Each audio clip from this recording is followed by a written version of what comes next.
안녕하세요. 오늘도 와 주셔서 감사드리며, 그럼 오늘의 사연 바로 소개해 드리겠습니다.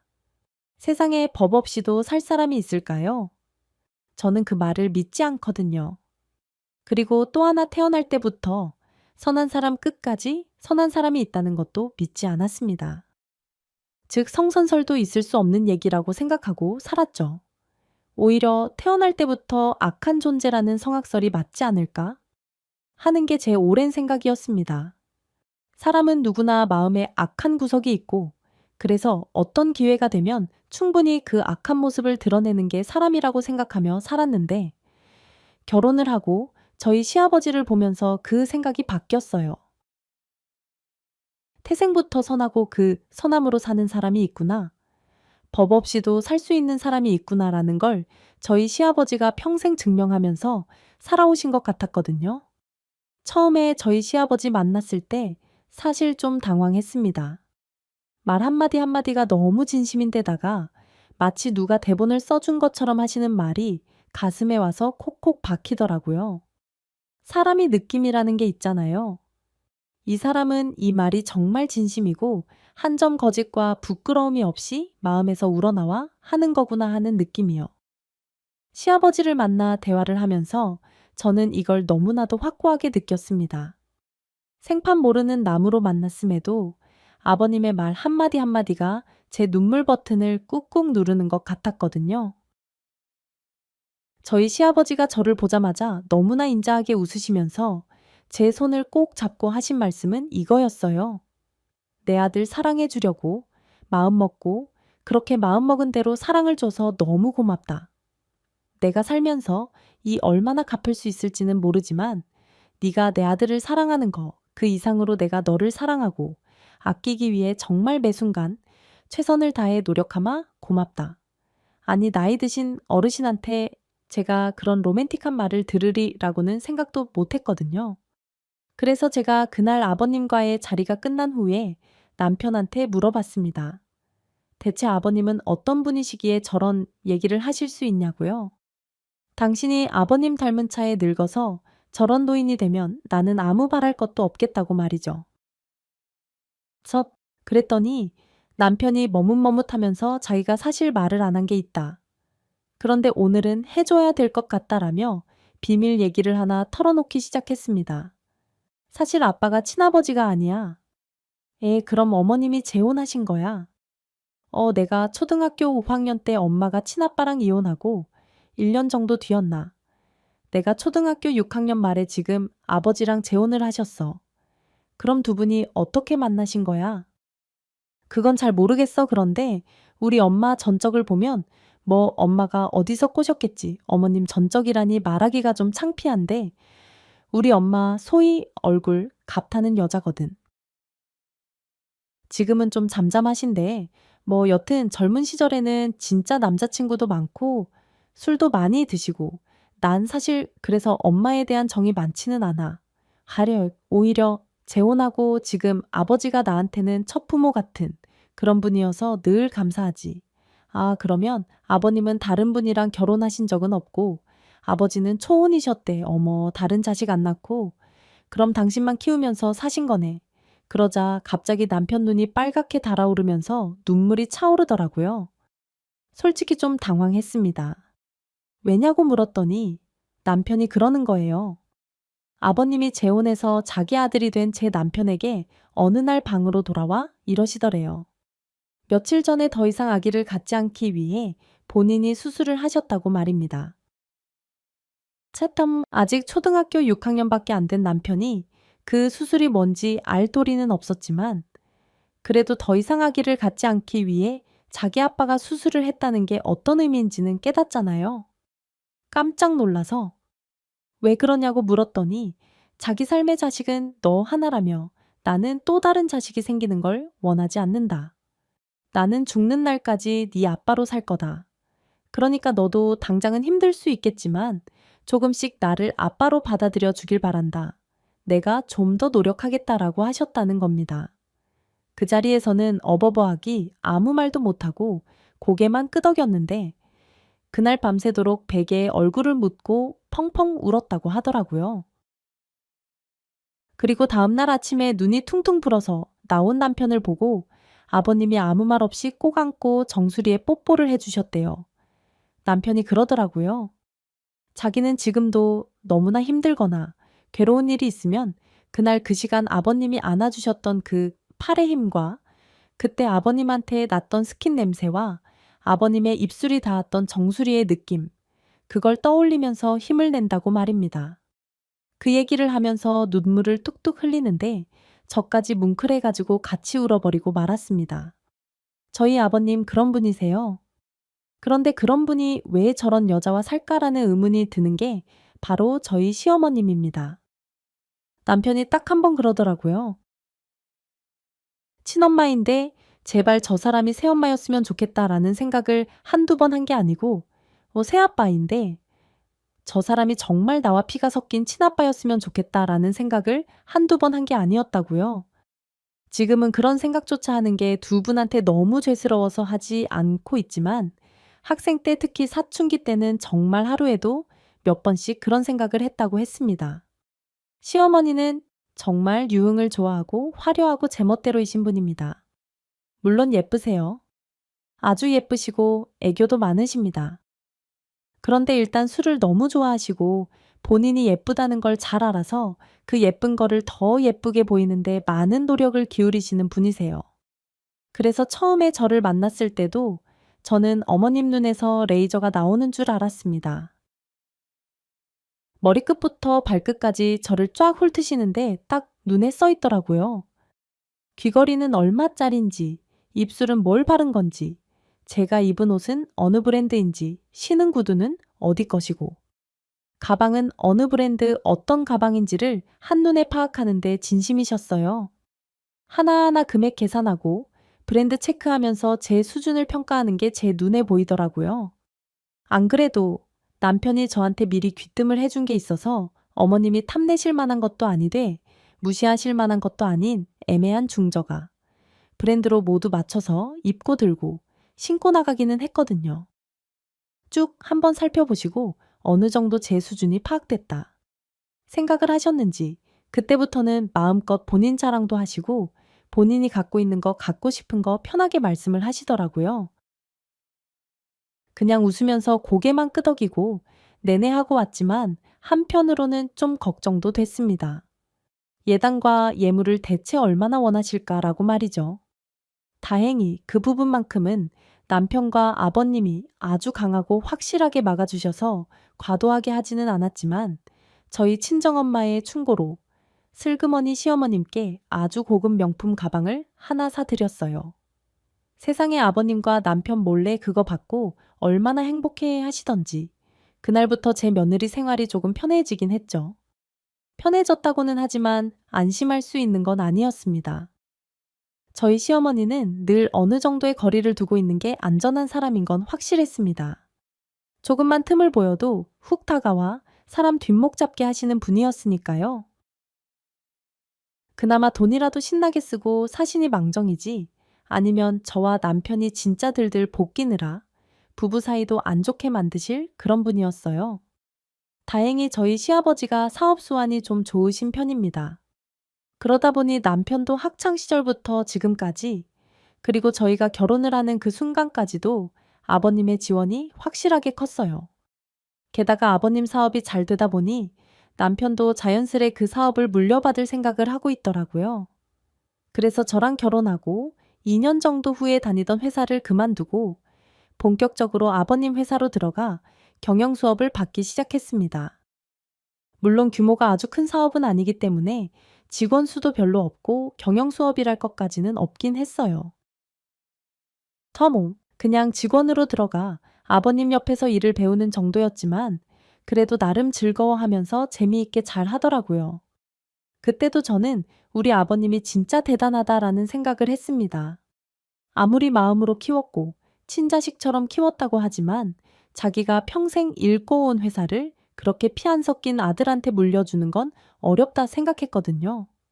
오히려 비싼 값에 다른 회사에 팔아버리고 두둑하게 현금 주머니 찬 채 사는 날까지 신나게 돈 쓰며 사는 게 낫지 최선을 다해 경영 승계를 위한 학습을 시켜주는 건 오히려 쉬운 일이 아니니까요.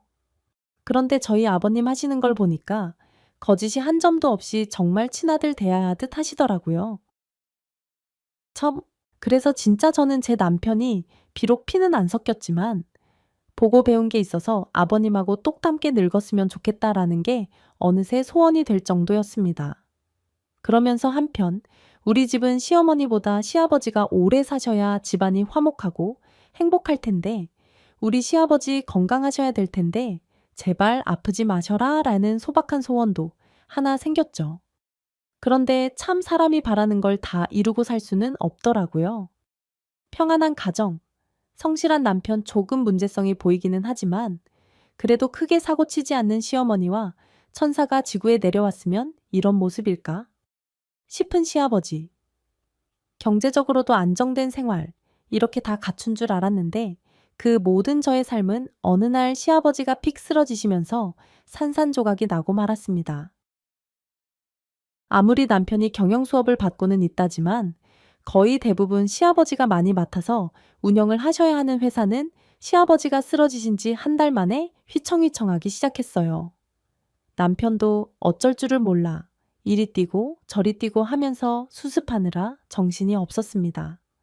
그 와중에 시아버지는 뇌 쪽에서 출혈이 일어난 거여서 정신을 차리지 못하신 채 그냥 중환자실에 계속 누워 계셨고요. 그런 식물인간 상태인 저희 시아버지를 사실 돌봐야 되는 건 시어머니였는데, 아니, 자기는 그런 거 할 수 없다며 이때까지 해오던 대로 헬스 다니고, 에어로빅 다니고, 꽃꽂이 다니며 일상을 사시더라고요. 게다가 해외 골프까지 새삼스레 원정 다니기 시작하시면서 저희 시아버지는 간병인에게 맡겨버리는 겁니다. 그나마 2달 정도 지난 후에는 간병인도 빼버리고 들어오는 수입이 없는데, 이런데 쓸 돈 없다며 그냥 간호병동으로 옮겨버리시더라고요. 아니, 상식적으로 운동 다니던 거, 해외로 골프 다니는 거, 꽃꽂이와 취미 생활에 드는 돈, 그런 거 줄이고 병원비와 간병비는 유지해야 하는 거 아닌가요? 결국 아버님을 돌보는 비용은 고스란히 저희 몫이 되었습니다. 다행인 건 남편이 회사를 운영하면서 적지 않은 돈을 벌고 있었고, 저 역시 아버님에게 쓰는 돈은 한 푼도 아깝지 않았기에 그 모든 것을 감당하고 기꺼이 치를 수 있었다는 거죠. 대체 어떻게 하면 저렇게까지 무심할 수 있을까? 사람이 못된 건가 싶은 저희 시어머니는 아버님이 쓰러지신 후 3달 반 만에 청천벽력 같은 선언을 내리셨습니다. 아무래도 너희 아버지 저렇게 되고 못 깨어날 것 같아. 나는 병수 바라면서는 못 산다. 새 인생을 찾아야 될 것 같아. 안 그래도 알아봤는데 요즘에는 이렇게 정신없이 누워있는 사람이랑 이혼도 할 수 있다고 하더라. 그래서 소송할 거고 재산 분할도 받을 거야. 소송 끝나면 나 새 인생 살 거니까 너희들도 그렇게 알아라. 저랑 남편은 너무 어이가 없어서 대답도 못하고 그냥 멍하게 어머니만 바라보았습니다. 그런데 그나마 저보다 조금 이성적인 남편이 물어보더라고요. 대체 무슨 새 인생을 찾으시겠다는 거냐? 그러면은 저렇게 누워 계신 아빠 두고 재혼이라도 하시겠다는 거냐라고 했더니 어머님이 너무 해맑게 그러겠다고 하는 겁니다. 저는 거기서 2번째 충격을 받았어요. 새 인생을 찾겠다는 첫 번째 충격의 말을 알았던 제가 재혼을 하겠다는 2번째 충격에는 정신이 돌아와 입이 떨어지더라고요. 아니, 어머님 대체 누구랑 재혼을 하시겠다는 거예요? 어머님 그동안 그런 바람 피고 계셨어요. 그랬더니 어머님이 눈을 셀쭉하게 뜨고는 저를 노려보면서 그러시는 겁니다. 바람을 핀 건 아니고 원래 있던 자리로 돌아가는 거라고 말입니다. 아니, 더 이해가 안 되었어요. 원래의 자리로 돌아간다는 건 지금 이 자리가 본인의 자리가 아니었다는 건데, 그러면 제가 모르는 뭔가 원래 자리스러운 게 있다는 거잖아요. 솔직히 더 이상 말도 섞기 싫은 대상이기는 했는데 궁금증이 풀리지 않으니 자꾸 물어보게 되더라고요. 있던 자리로 돌아간다니 그게 무슨 말씀이세요? 그랬더니 어머님이 어울리지도 않게 수줍은 얼굴을 하면서 남편을 흘끗 턱짓을 가리키더니 옛 친아빠랑 다시 합칠 거라는 겁니다. 순간 얻어맞지도 않았는데 정말 눈앞에 뭔가 번쩍하고 스쳐 지나가더라고요. 저도 모르게 눈을 지그시 감았는데 옆에서 남편이 버럭 소리를 질렀습니다. 저는 제 남편이 그렇게 흥분하고 그렇게 소리 지를 수 있는 사람인 줄 그날 처음 알았잖아요. 시어머니가 새 인생 살겠다. 재혼하겠다. 할 때까지도 가만히 듣기만 하던 그가 갑자기 벌떡 일어나더니 얼굴이 터질 듯이 시퍼렇게 달아오르며 자기 엄마한테 고래고래 소리를 지르더라고요. 참, 엄마 지금 제정신이야. 그 미친놈이랑 다시 산다고 미치지 않고서야 지금 내 앞에서 어떻게 그놈이랑 살겠다는 얘기가 나와. 그 인간이 나한테 어떻게 했는지, 엄마한테 어떻게 했는지 벌써 잊은 거야. 아무리 엄마가 머리가 나쁘고 순간순간 모든 걸 까먹는 분거 같은 사람이더라도 그 세월을 잊으면 안 되지. 어떻게 다시 그 인간이랑 살림 차린다는 얘기를 다른 사람도 아니고 나한테 할 수 있냐고 엄마한테 대체 양심이라는 건 있긴 한 거야. 그런데 어머님도 지지 않으시더라고요. 역시나 벌떡 일어나서 남편한테 삿대질을 하며 같이 소리를 지르기 시작하셨습니다. 얘 너도 결혼했으니 알 거 아냐. 남녀 관계가 그렇게 간단하니. 그리고 그 사람 네 친아빠야 피를 나눠준 사람인데 너 낳고 키운 사람인데 친부모한테 뭐 그 인간 내원애가 그렇게 가르쳤어. 이 버르장머리 없는 놈아 말은 바로 하셔야죠. 엄마가 나한테 가르쳐 준 게 뭐 있는데 내가 살면서 인간으로서 배워야 할 건 누워 계신 아버지에게 다 배웠어. 엄마한테는 배운 거 하나 없다고. 그리고 지금 와서 그 자식이 엄마 찾는 거 너무 뻔한 거 아니야? 아니, 왜 그런 상황 판단이 안 돼? 내가 그 자식한테 얼마나 맞고 살았는데. 아이고, 못났다 못났어. 그때는 자리를 못 잡아서 본인도 속상하니까 그냥 신경질 내고 화내고 할 때 네가 옆에 있었던 거지. 지금처럼 재산 있고 이렇게 네가 번듯하게 돈 벌어다 주는데 너를 무시하고 그때처럼 구박하겠니? 지금이라도 원래 우리 세 식구 살던 가정으로 돌아간다고 생각하면 되는 건데 뭘 그렇게 흥분을 해? 저는 사실 시어머니가 머리 텅텅 비어 멋만 내는 백치라고 생각했습니다. 그런데 남편과 싸우는 걸 보니 머리가 빈 게 아니라 너무너무 이상한 생각이 들어 차 귀까지 막힌 복장 터지는 사람이더라고요. 아무리 공평하게 두 사람 사이에 오가는 말을 듣고 판단하려고 해도 이건 100% 저희 시어머니가 이상한 게 확실했어요. 그런데 오히려 남편한테 천하에 파렴치한 불효자식이라는 표현을 써가며 삿대질을 하고 화를 내고 표독스럽게 욕을 쏟아붓더라고요. 아무리 생각해도 이해가 안 되니 오히려 현실 같지가 않아서 그냥 남편을 데리고 밖으로 나와 버렸습니다. 그리고 남편에게 역으로 제가 물었어요. 여보, 내가 지금 정리가 안 돼서 그런데 내가 들은 게 맞는지 한 번만 확인 좀 하자. 그러니까 지금 어머님이 병상에 누워 계신 아버님이랑 이혼하고 재산 분할 받은 다음에 다른 남자랑 결혼을 할 건데 그 결혼하겠다는 남자가 당신 친아빠라는 거야. 그랬더니 남편이 보기 드물게 폭력적으로 주먹을 꽉 쥐고 핸들을 내려치면서 있는 대로 소리를 지르더라고요. 아이씨, 진짜 미쳤어. 엄마도 미쳤고 그 인간도 미쳤어. 나는 절대로 그 인간이 인생에 다시 돌아오는 거 용납할 수가 없어. 남편이 씩씩거리길래 그 기회를 틈타 제가 평소에 너무 궁금했던 걸 하나 물어봤습니다. 사실 그 전에 남편에게 그렇다면 혹시 친아빠는 어떤 사람이냐? 친아빠에 대한 기억이 있냐고 물어봤을 때 남편이 너무 단호하게 저한테 그랬었거든요. 그 사람 얘기는 묻지도 말라고요.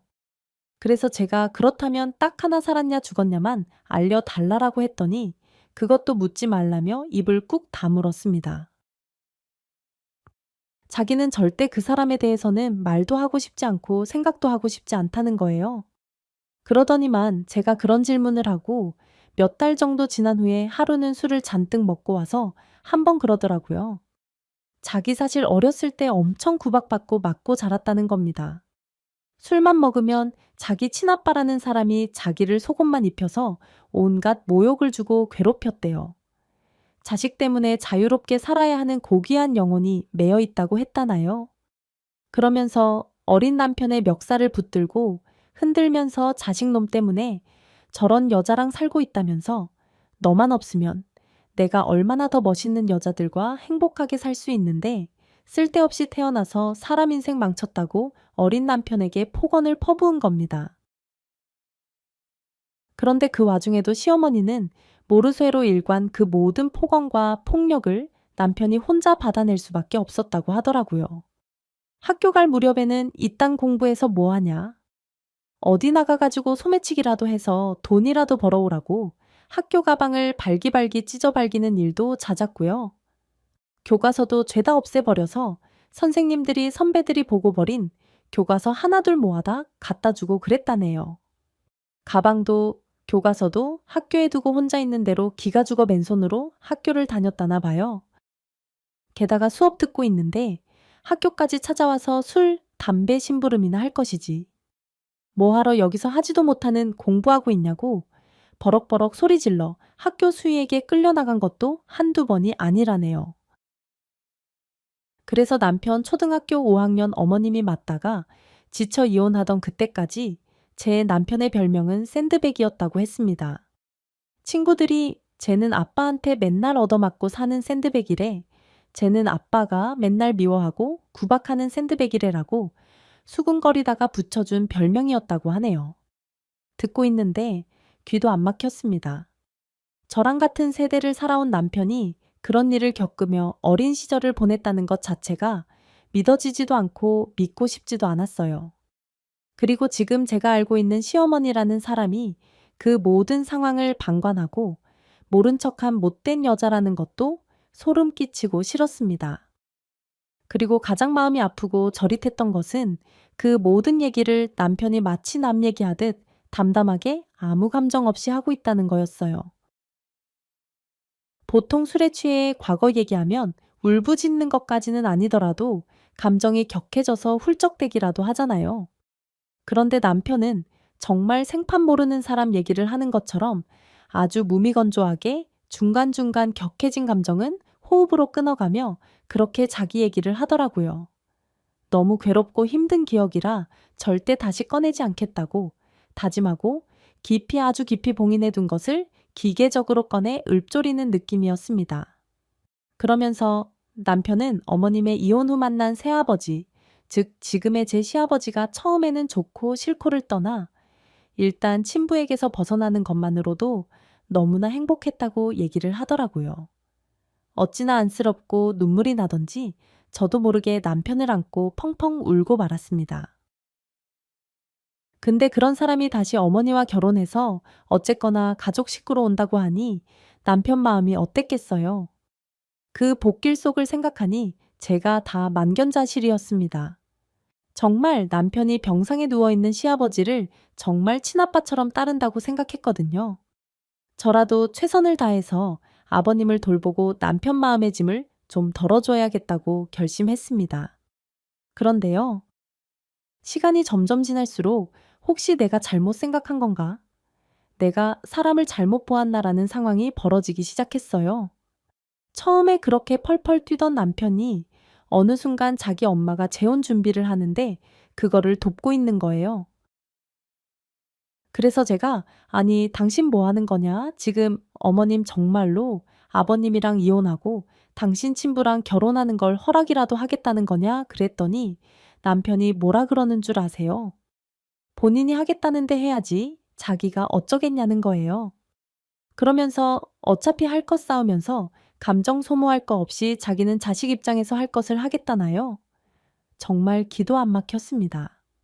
그래서 제가 아니 그러면 병상에 누워있는 아버님은 무슨 죄냐? 차라리 안 깨어나시면 다행인 상황이 벌어지고 있는 건데 만약에 아버님이 이러다가 깨어나시면 얼마나 배신감 느끼고 황당하시겠냐 그랬더니 세상에 그 인간이 뭐라고 하는 줄 아세요? 그러면 그것도 그것대로 아버님 팔자라는 겁니다.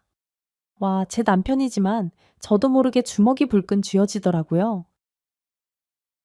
그래서 제가 저도 모르게 눈이 돌고 열이 올라서 남편한테 소리를 지르기 시작했습니다. 와, 진짜 어디서 씨도둑질은 해도 피도둑질은 못한다더니 너 사람의 탈을 쓰고 진짜 그러면 안 된다. 아버님이 너한테 어떻게 이때까지 했는데 당신이 그러면 그렇게 싫다고 한 어머니 당신 친부랑 똑같은 사람 되는 거야. 이게 사람이 할 짓이고 사람이 할 말이야. 아니 까놓고 말해서 피 한 방울 안 섞이고 막말로 당신이랑 이혼하면 나랑은 남보다도 먼 사이 될 사람이기는 하지만 그런 나도 이렇게 분통이 터지고 기가 막히는데 그 상황에서 뭐 이런 식으로 진짜 짐승처럼 그러는 거 아니다. 짐승도 자기 돌보고 밥 먹여주고 입혀준 사람한테는 수년이 지나도 은혜 갚아 하다못해. 고양이도 자기 밥 준 사람한테는 쥐라도 물어와서 보은한다고. 그런데 이런 식으로 한다고 너랑 너희 엄마 진짜 이러면 안 된다. 정신 차려 그랬더니 남편이 원래 세상 사는 거 다 그런 거라며 그냥 자기가 알아서 하겠다고 신경 쓰지 말라고 딱 말을 끊어버리는 거예요.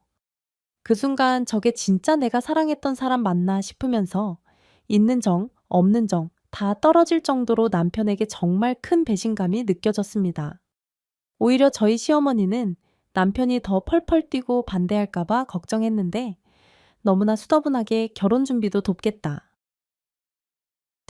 결혼도 하셔라. 그 남자랑 살고 싶은 게 어머니 마음이면 하고 싶은 대로 사셔라.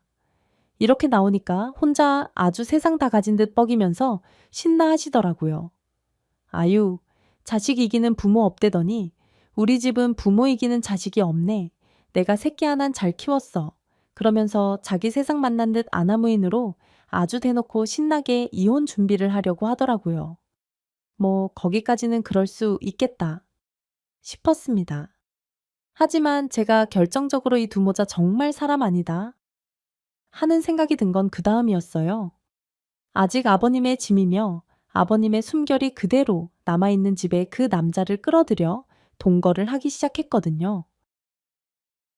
저는 배신감도 배신감이지만 한편으로는 누워 계신 저희 아버님 인생이 너무 불쌍해서 하루하루 제가 다 타들어가는 것 같았어요.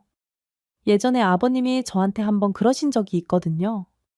저도 아버님 회사 들어와서 같이 일 배우면서 남편이랑 둘이 나중에 운영해 볼 생각 없냐고요. 제가 결혼 전에 스타트업에서 몇 년 사업 운영을 해본 적이 있고 이후에도 벤처에서 온갖 분야 다 경험한 적이 있거든요.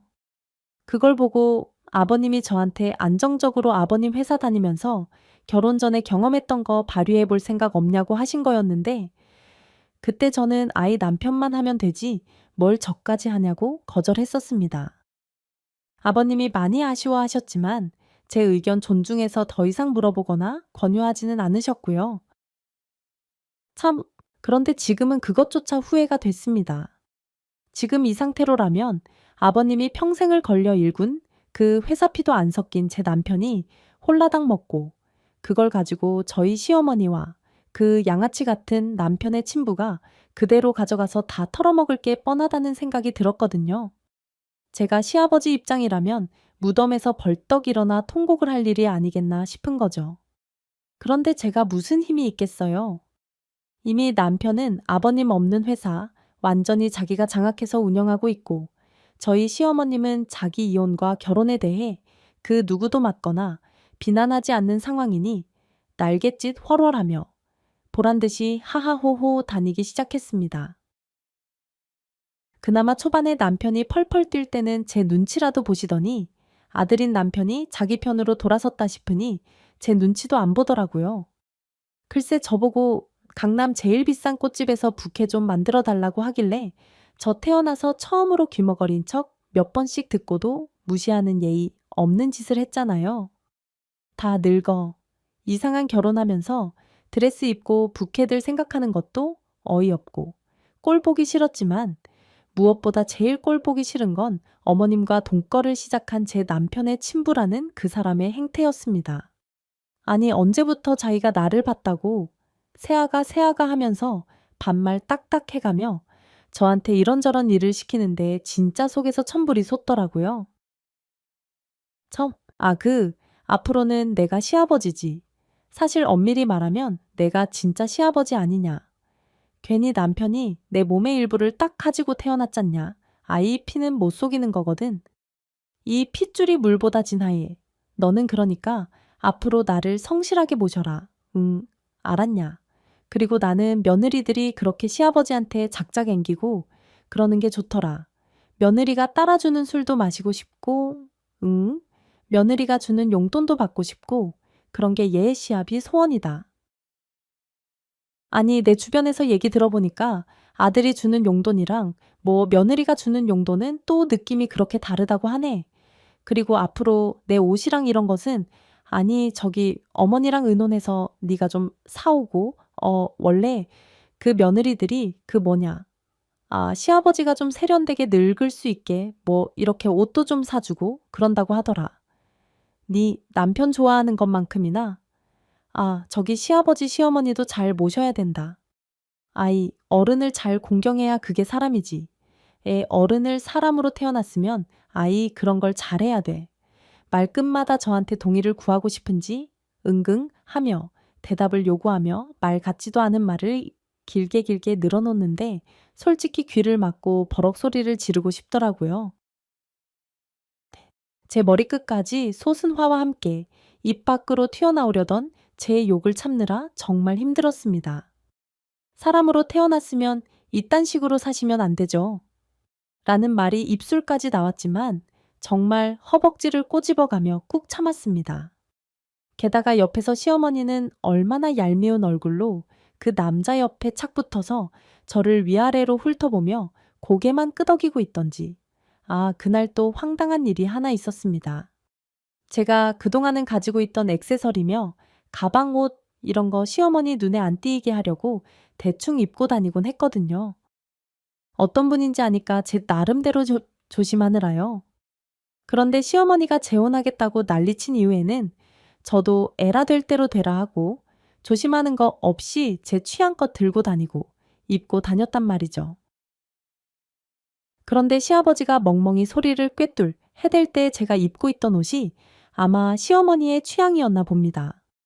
그 어이없는 소리 다 듣고 그냥 일어나서 가보겠다고 하고 나오는데 글쎄 시어머니가 쪼르르 달려 나오는 거예요. 저도 바보지 혹시 저 사람이 하는 말 신경 쓰지 말라고 날 달래러 오는 건가? 라고 순간 헛생각을 했습니다. 아니나 다를까 저희 시어머니 저를 실망시키지 않으시더라고요. 얘, 너 그거 다음에 올 때 벗어서 드라이해서 좀 가져와라. 너한테는 너무 안 어울리고 그거 내가 딱 신혼여행 가서 입으면 좋을 것 같다. 아니면 한 벌 똑같은 걸로 사 오든가. 응, 귀도 안 막혀서 그때는 정말 정색하고 말했습니다. 이 옷 드릴 생각도 없고요. 사드릴 생각은 더더욱 없고요. 그냥 제발 분수에 맞게 입고 들고 적당히 좀 하세요. 제 말을 듣고 감히 시어미한테 그딴 식으로 말한다며 펄펄 뛰고 그 소리 듣고 뛰어나온 남편의 친부가 같이 펄펄 뛰면서 온갖 폭언을 다 퍼부렸다. 뭐 별 타격도 없더라고요. 사람이라야 타격감이 느껴지지 짐승 같은 것들이 떠드는 거. 그냥 그렇구나 하고 넘기면 그만이고 그걸로 끝이니까요. 그리고 사실 그 즈음 저를 가장 화가 나게 했던 상대는 제 남편이었거든요. 뭐랄까 절대적인 화의 중심에 제 남편이 있다.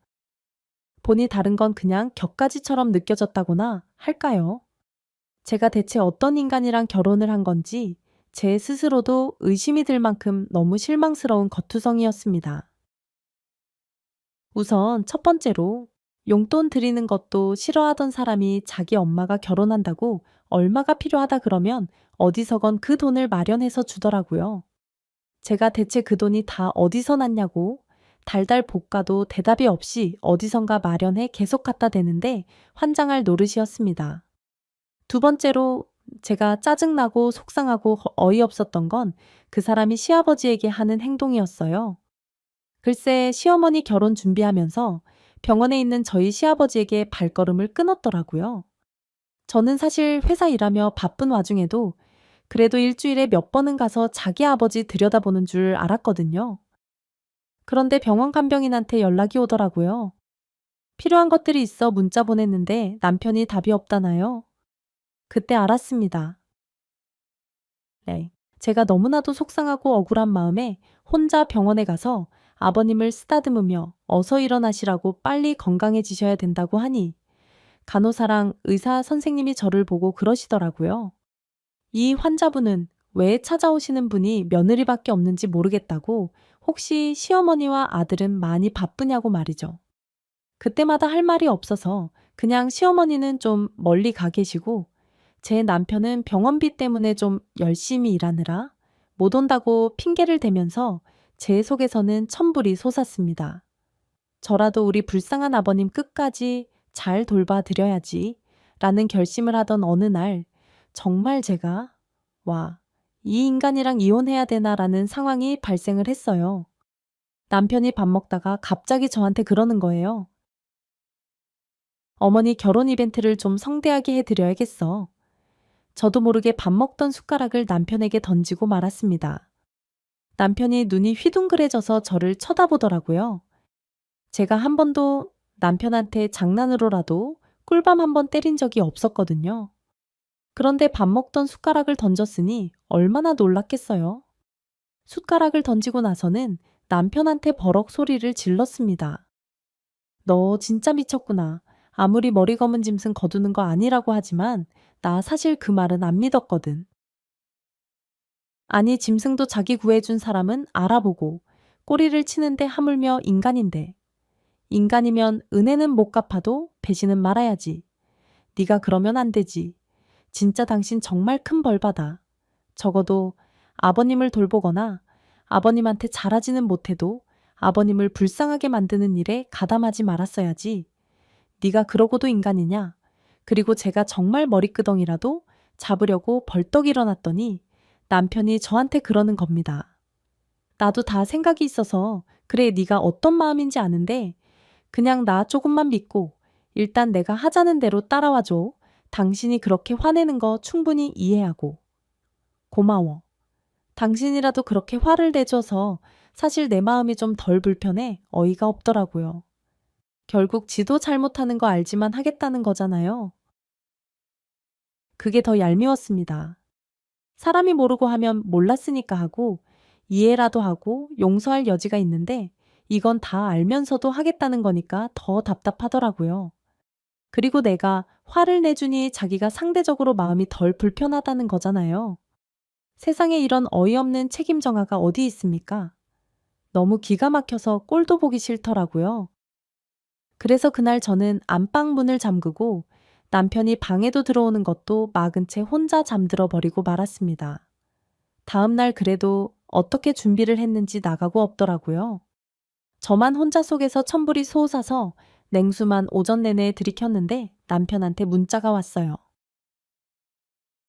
모레 저녁에 시어머니와 저 그리고 남편 그리고 양아치 같은 남편의 친부까지 다 같이 결혼 전 약혼식 같은 자리를 갖겠다는 거였죠.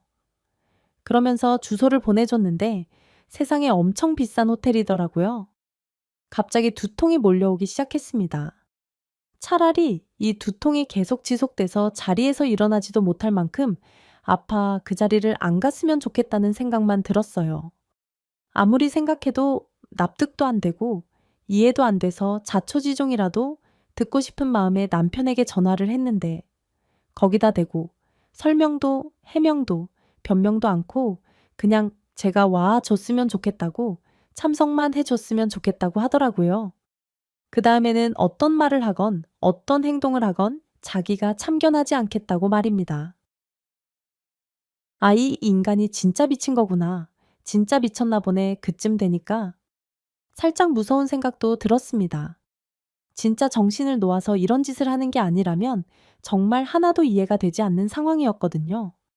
그런데 남편은 정말 간절하게 제가 꼭 와서 앉아 있어 줬으면 좋겠다고 하는데 그 목소리가 한 번도 들어본 적 없는 간절함이 깃든 그런 것이었습니다. 아니 대체 자기 엄마 재혼하는 게 이렇게까지 간절할 일인가 싶기도 하고 한편으로는 아주 미세하게 좀 이상하다 싶은 생각이 처음으로 올라왔어요. 그래서 정말 미운 놈 떡 하나 더 주는 심정으로 참석은 하겠다고 했죠.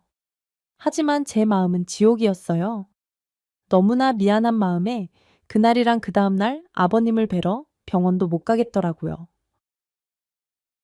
남편이 예쁜 옷 차려 입고 나오라는 말도 그냥 귓등으로도 안 들었습니다.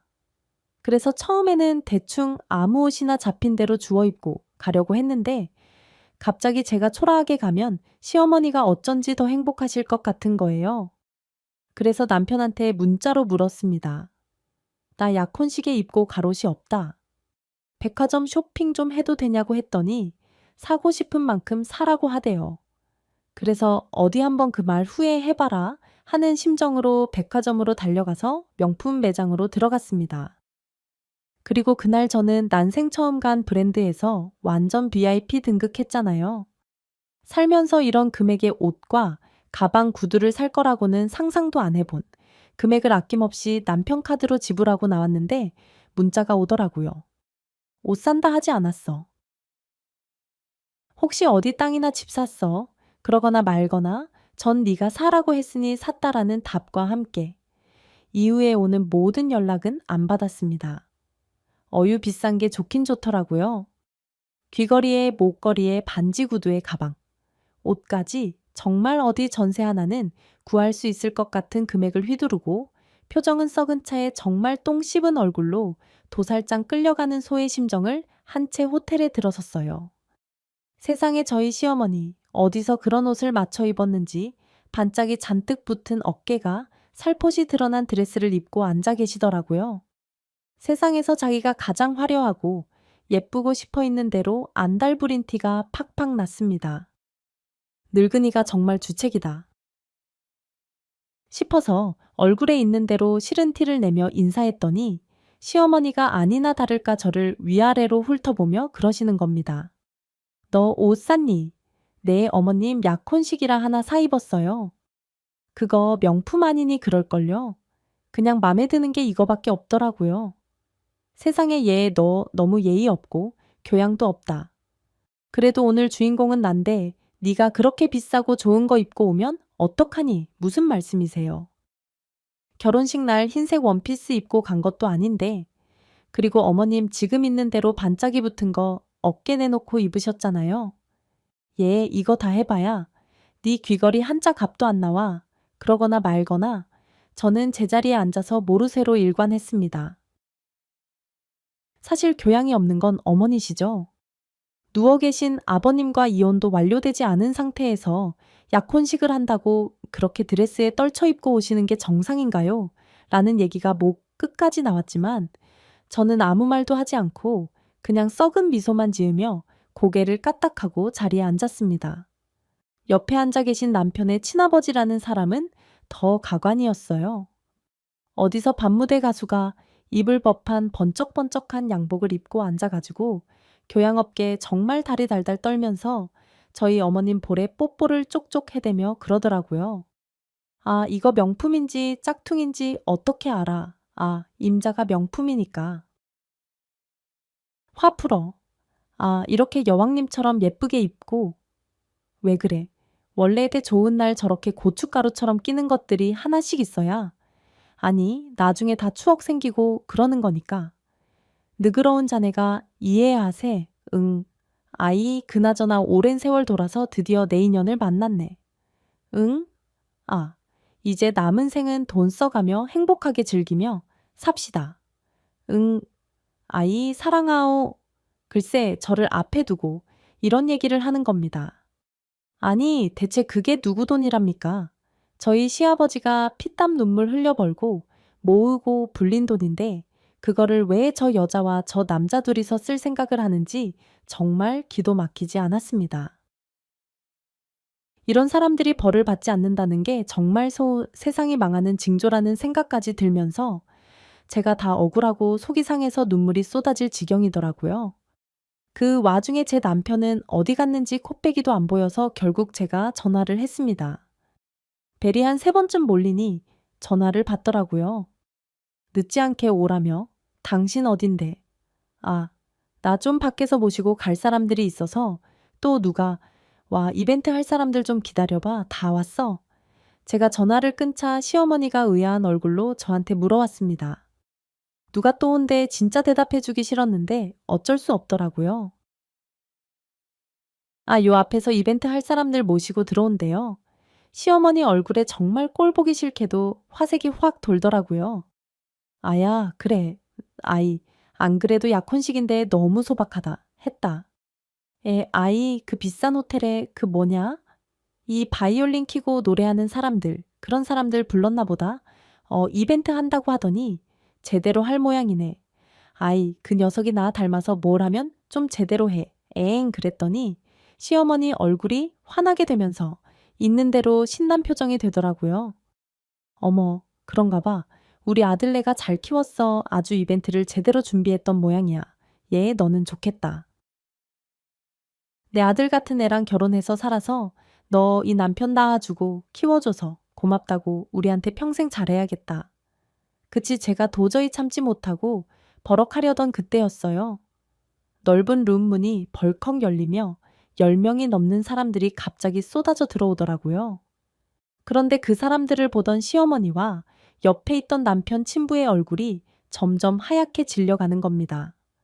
놀래서 제가 바라봤더니 들어오는 사람들마다 있는 대로 성인 한 채 누군가는 달려들고 누군가는 소리 지르며 무슨 탱크 부대처럼 남편의 친부를 향해 뛰어가는 게 아니겠어요. 그러더니 멱살을 잡고 흔들어대며 뭐라고 고래고래 소리를 질러 대기 시작했습니다. 옷에 붙어 있던 반짝이가 폭죽처럼 공중에 흩날리는 걸 제가 어이없게 보고 있는데 그 와중에 어떤 아주머니 둘이 저희 어머니께 달려들어 일단 머리끄덩이를 잡더라고요. 그러면서 남의 가정 다 풍비박산 낸 주제에 이렇게 드레스 떨쳐 입고 아주 갖은 짓을 다 한다며 고래고래 소리를 지르는데 저는 대체 이게 무슨 영문인가 싶어 어리둥절하게 멀쩡히 멀뚱멀뚱 보기만 했습니다. 그랬더니 시어머니가 저한테 버럭버럭 소리를 지르시더라고요. 너는 시어미가 이런 꼴을 당하고 있는데 그렇게 보고만 있냐고 말이죠. 그런데 저는 보고만 있을 생각이었거든요. 그래서 못 들은 척 혼자 당황한 척 두리번거리고만 있었습니다. 사실 그 흥분한 분들이 저한테 와서 네가 며느리냐라면서 제 멱살도 잡을까. 봐 좀 겁이 났는데 다들 저는 흘빛 보면서 그러시더라고요. 며느리냐. 그냥 앉아 있어라 우리 다 듣고 왔다 이러고요.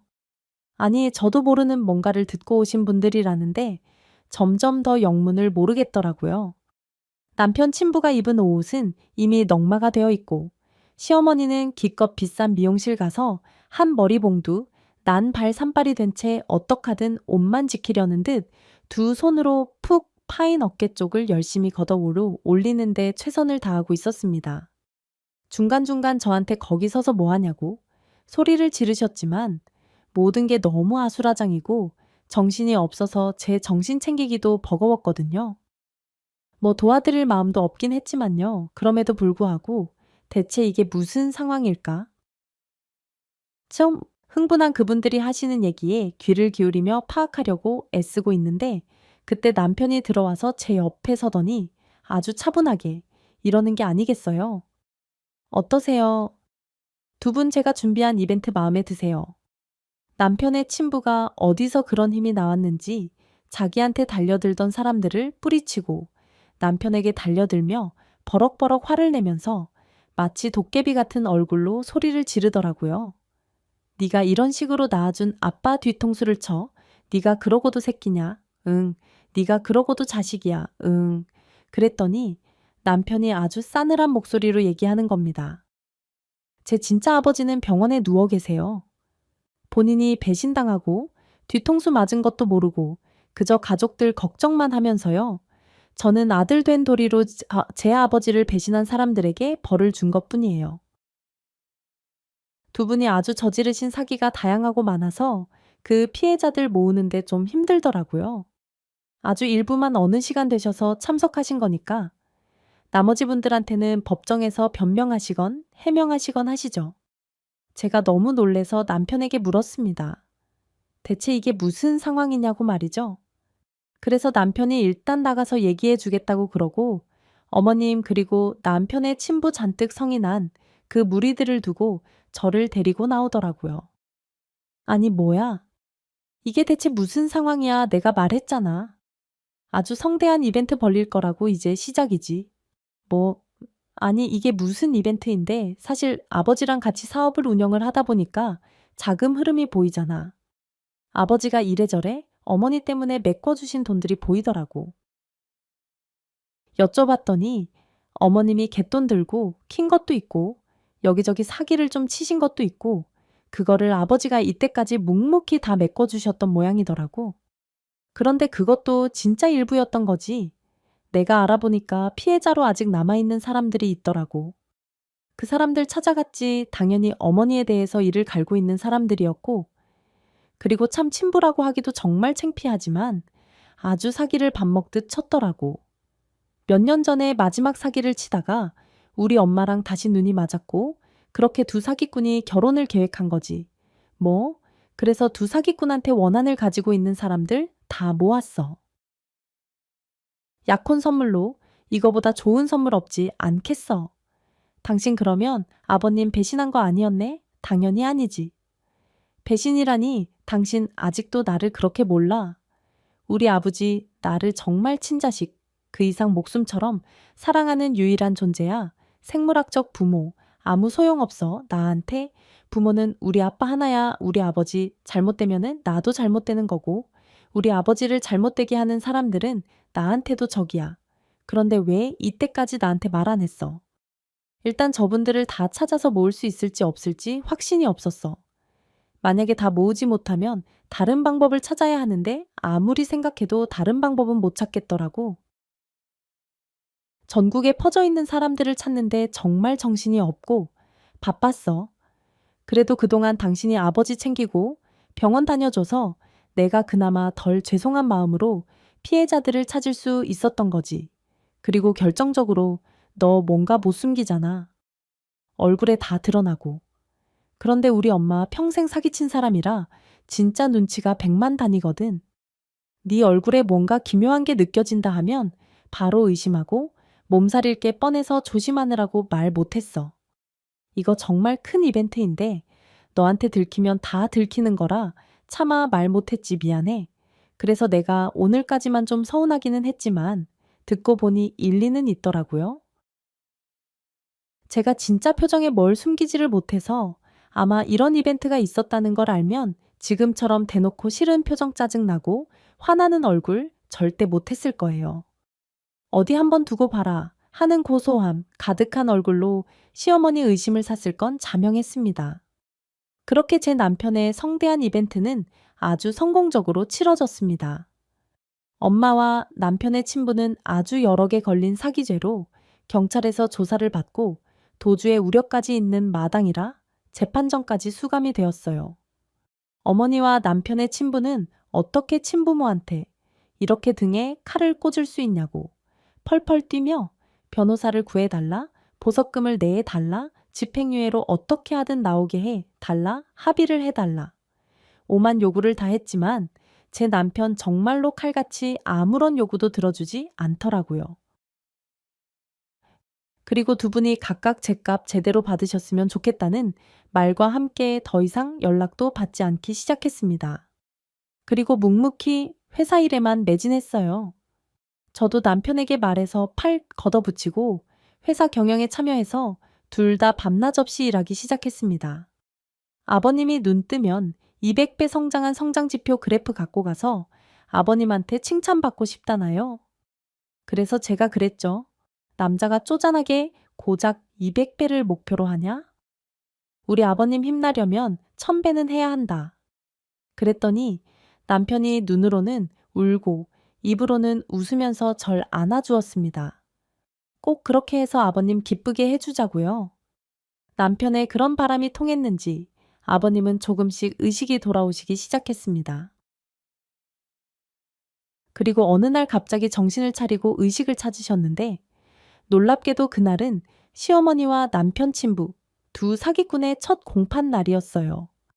의사도 놀랄 정도로 갑자기 정신을 차리고 회복하시니 뭔가 억울하고 속상한 게 해소되는 날이라 기적적으로 정신을 차리신 건가 싶은 생각도 들더라고요. 이후 아버님은 하루가 다르게 일상으로 돌아오셨습니다. 건강을 어느 정도 회복하신 후에 자초지종을 들으신 아버지가 몹시 씁쓸하게 그러시더라고요. 자기가 언젠가는 이런 날이 올 걸 알았지만 이렇게까지 빨리 올 줄은 몰랐다나요? 그러면서 저희한테 아주 놀라운 사실 하나를 말씀해 주셨습니다. 글쎄 어머님이 결혼 전부터 혼인신고 해달라고 조르셔서 혼인신고 용지에 사인을 받아 놓으셨는데 그거를 접수를 안 하셨대요. 어머님이 철저하게 확인을 안 하신 거죠. 대신 남편은 입양 형태로 친자 입적을 해두신 상태더라고요. 그래서 제가 너무 놀라서 등본을 떼봤더니 세상에 어머님이 동거인으로 되어 있고 아내로는 안 되어 있더라고요. 이로써 저희 어머님은 이혼하면서 재산 절반 받으려는 계획까지 깨끗하게 무산되고 말았습니다. 악인의 진정한 말로는 이런 거죠.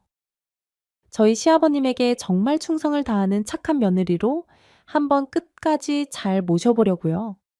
제 남편도 이제는 더 이상 의심하지 않고 믿어주려 합니다.